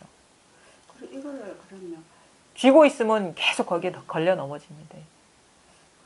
이걸 어떻게 놓는? 그러니까 무관심하시면 돼요. 이것이 공부의 증거가 아니다라는 그걸 바르게 보시면 되죠. 어제 같은 경우도 제가 금요일 날은 몽지 선생님 때는 한 번씩 오가 제가 토요일 쉴 수 있으니까 오는. 저희 신랑 금요일에 한 번씩 가는 것도 별로 안 좋은데 연가까지 내가 간다니까 또 별로 또 저녁부터 제가 저희 신랑한테 공부하러 간다고 연가 낸다 이 말을 못해서 사실 못 오거든요. 그런데 이제는 좀 그렇게 말할 수도 있고. 뭐 그 생사 해탈하러 간다고 하세요. 안 죽으려고 한다고. 그게 자기한테는 중요한 문제라고. 그때는 그렇게 한마디 하고 나면 그 뒷마디가 이제 막 두렵고 이제 불안하고 이래서 말 자체를 안 꺼내고 이랬는데 어제는 일단 한번 꺼내보고. 이 공부할 때도 용기가 필요해요. 일단 질러보고 이렇게.